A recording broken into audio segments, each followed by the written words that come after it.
Parte 12 e final do livro Palavras do Infinito. O jornalismo e o mistério. Tudo o que passaremos a expor poderá parecer nada, empregando o natural com o sentido de exprimir o que segue a ordem regular dos fatos. Aos adeptos e iniciados da doutrina, mas não aqueles que ainda encaram com dúvidas o dogma da comunicação com o além. E foi por isso que usamos acima a imagem da estrada sensacional e surpreendente. Agora trilhemos lá. A intenção. Desde que entráramos em contato com o médium de Pedro Leopoldo e entráramos na apreciação de seu vasto arquivo de mensagens atribuídas a escritores, pensadores e poetas mortos, uma intenção se fora sorrateiramente insinuando no ânimo do jornalista. A ideia de participar também dessas comunicações sensacionais, não simplesmente como um observador, mas com um gesto decidido de indagação e de pesquisa. Se nós vivemos a levantar diante dos vivos, tão imperfeitos, frágeis e defeituosos, as nossas perguntas, que poderão parecer impertinentes, mas pelas quais costumam falar e indagar as ansiedades, os desejosos, as desconfianças das coletividades. Seria acaso demais que nos lembrássemos de levar também a esse mundo de lá dos planos intangíveis, de onde ainda nos chegam o canto dos poetas e a advertência dos pensadores, as indagações das nossas incertezas e ansiedades? Pareceu-nos que não seria demais esse apelo às luzes do além, e firmou-se em nós a intenção. Der-se-ia que o hábito da entrevista, como um tique irremediável da profissão, ressurgia mesmo ali, diante do grande enigma sobre o qual se escancaravam nossos olhos humanos. A intenção, através do processo cerebral inevitável, concretizou-se na vontade. E as perguntas ficaram armadas sob a expectativa muda dos nossos lábios.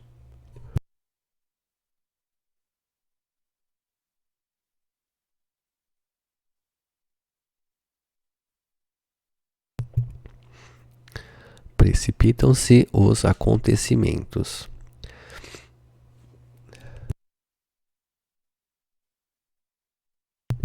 Foi ontem à noite, reencontramos à mesa do Hotel Dines o Sr. Washington Floriano de Albuquerque, promotor público da comarca e a quem já fizemos referência em correspondências anteriores. O distinto magistrado, bela mentalidade aberta a todos os estudos e pesquisas, acompanha-nos mais uma vez numa palestra em torno do caso Chico Xavier. Findo o jantar, saímos juntos sustentando ainda a palestra. O repórter, a certa altura, comunica-lhe sua intenção, ou melhor, já agora sua vontade. O espírito de observação e pesquisa do magistrado e do estudioso deixa-se seduzir pela ideia de uma consulta aos amigos do espaço. E resolvemos procurar José Cândido para sabermos da habilidade de uma consulta daquela ordem. A dificuldade. Encontramos na sua humildade de trabalhador o mesmo José Cândido, amável e acolhedor de sempre. Enquanto ali encetamos com ele a palestra, chega Chico Xavier, trazido por imprevista circunstância. O médium acaba de despedir-se de algumas visitas que recebera ao anoitecer vindas de Belo Horizonte. Vinha provavelmente comunicar o fato ao irmão. Dando conosco, entra na conversa, e foi então que expusemos a nossa intenção de consulta ao José Cândido, não uma dessas chamadas consultas médicas, mas uma indagação qualquer apanhada no ambiente. Não nos é feita restrição quanto à viabilidade, unicamente, diz-nos José Cândido, aquilo só poderia ter lugar na quarta-feira, o único dia agora reservado às sessões e assim fixado por determinação dos próprios espíritos protetores do médium. Um motivo, porém, nos leva à ligeira resistência. Talvez o Sr. Washington Floriano não possa ficar aqui até quarta-feira próxima. Mas isso não demove José Cândido. As sessões só poderão ter lugar nas quartas-feiras. Os amigos do espaço não podem ser desobedecidos. A amável possibilidade. Enquanto assim falávamos, Chico Xavier do outro lado da mesa silenciava, e havia uma expressão vagamente triste no seu rosto.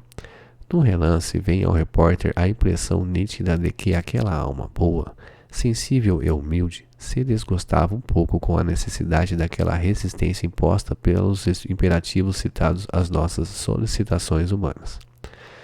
Talvez lhe ocorresse naquele momento, por maravilhosa intuição, a palavra de Jesus: bate que a porta te abrirá. Ali viéramos nos bater. Sua tristeza como se acentuou e, diante da impossibilidade surgida, baixamos os olhos ao silêncio. Parecia-nos até certo ponto inexplicável a dificuldade. Nenhum dos três visitantes, o jornalista, o promotor e o fotógrafo, era propriamente um adepto, um crente ou um doutrinado. Não poderíamos, por certo, negar que houvesse, no fundo de nossas atitudes, um sutil reflexo dos eternos anseios da alma humana.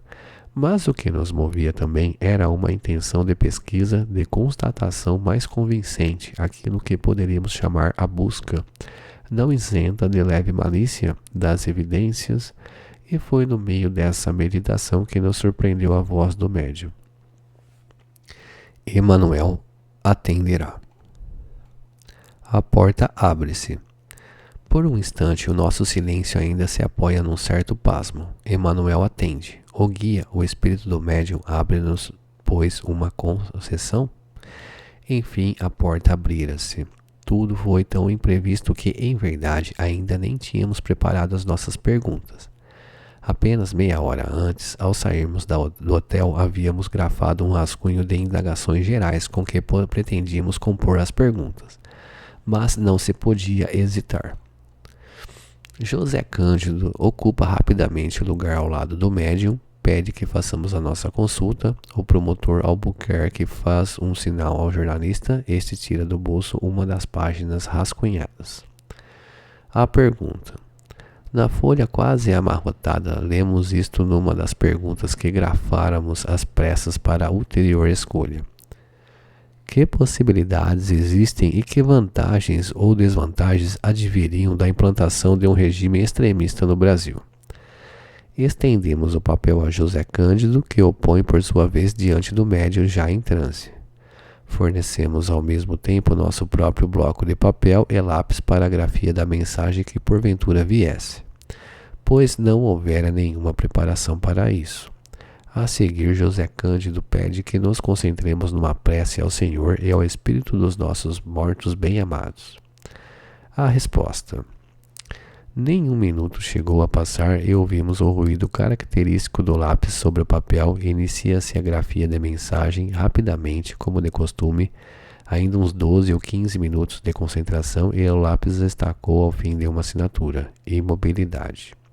José Cândido pede que os acompanhamos agora em sua oração, finda esta, estão findos os trabalhos. A mensagem que receberamos em resposta àquela nossa pergunta é a seguinte: amigos, que Deus ilumine o vosso entendimento, avesso à política, me sentiria mais à vontade se fosse inquirido acerca do Evangelho. Todavia, opiniões são coisas que pouco se custa a fornecer. Contudo, os meus pareceres são igualmente pessoais como os vossos, sem o caráter da infalibilidade.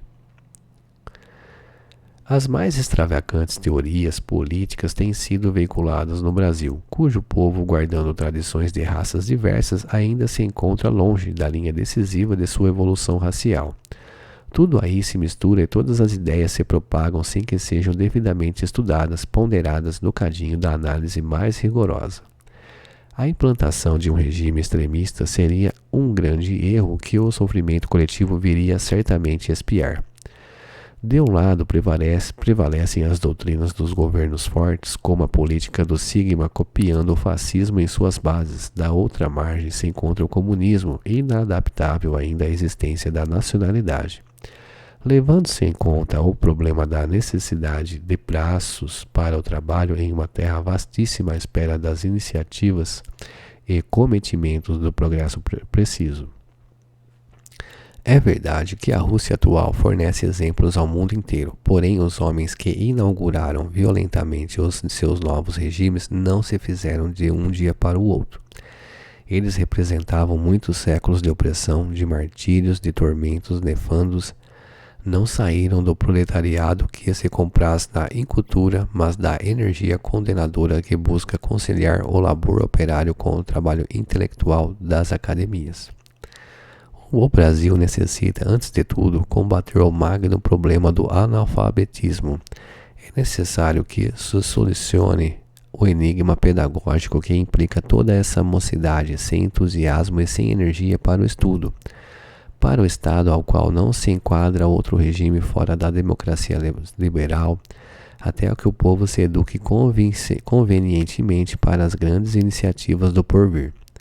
Fora disso, é a ilusão portadora dos desenganos trágicos que empobrecem a economia e roubam a paz social. Infelizmente, a ambição ou personalismo infestam os bastidores da política brasileira, eminentemente prejudicada pela sua visão mesquinha concernente aos problemas da coletividade. Mas o que quereis? O trabalho é dos homens e a eles compete a realização do progresso necessário. Longe do cenário do mundo, não nos é lícito influenciar sobre questões distantes da nossa esfera de ação. A nossa atividade unicamente se circunscreve ao esclarecimento das almas, pugnando para que as construções da crença sejam novamente reedificadas no templo dos corações humanos, trabalhados pelas concepções amargosas e destruidoras do negativismo. Para atingirmos semelhantes desideratum, só no Evangelho buscamos os nossos programas de ação. O nosso labor intenso é todo realizado com esse objetivo. Que os homens resolvam de entendimento posto no código da perfeição, legado à terra por Jesus, e estarão de acordo com a evolução que deve presidir a todas as manifestações das nossas atividades nos setores de trabalho humano.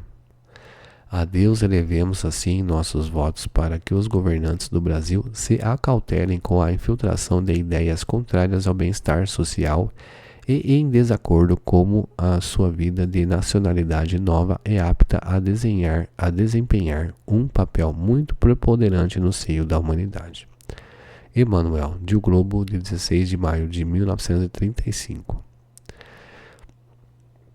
Resposta de Humberto de Campos a uma mãe aflita, coração de mãe. Dolorosa e comovedora é a carta dessa mulher maranhense que te chegou às mãos, trazida nas asas de um avião trepidante e ruidoso. Mãe desesperada apela para os sentimentos de paternidade que não me abandonaram no túmulo e grita aflitivamente como se as suas letras tremidas fossem vestígios arroxeados do sangue do seu coração. Eu peço a Humberto de Campos que, mesmo do além, salve o meu filho.